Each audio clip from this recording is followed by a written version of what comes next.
Et nous passons à la question numéro 7, dont le rapporteur est Émilie Capel.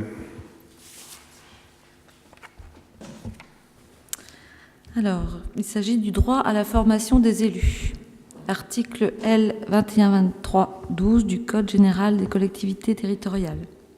Les membres d'un conseil municipal ont droit à une formation adaptée à leurs fonctions, en référence à l'article L. 2123-12 du Code général des collectivités territoriales, modifié par la loi numéro 20-02-276 du 27 février 2002, article 73. Dans les 3 mois suivant son renouvellement, le conseil municipal délibère sur l'exercice du droit à la formation de ses membres. Il détermine les orientations et les crédits ouverts à ce titre.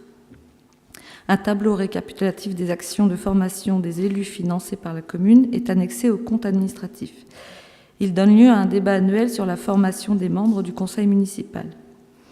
Les crédits au maximum du plafond autorisé correspondent à 20% des indemnités des élus, soit 26 000 €.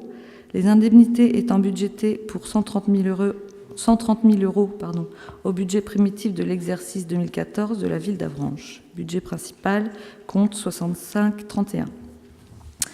Après examen de cette question en commission des finances, il est proposé au conseil municipal 1. De valider les orientations suivantes en matière de formation.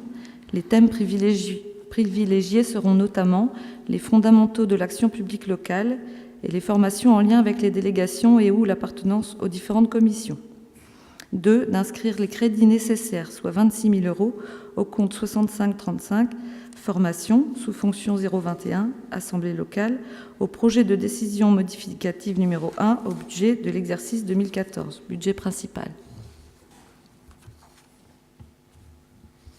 Voilà, donc nous allons soumettre aux voix ces propositions. Alors, sachant que nous sommes dans un dispositif tout à fait légal, et je pense, et je ne suis pas seul à le penser, que que la formation des élus n'est pas uniquement un droit, mais un devoir. Je pense que nous nous devons, individuellement et collectivement aussi, à l'échelle de notre conseil municipal, nous former pour être plus efficaces et toujours mieux comprendre les rouages de la mécanique de notre collectivité.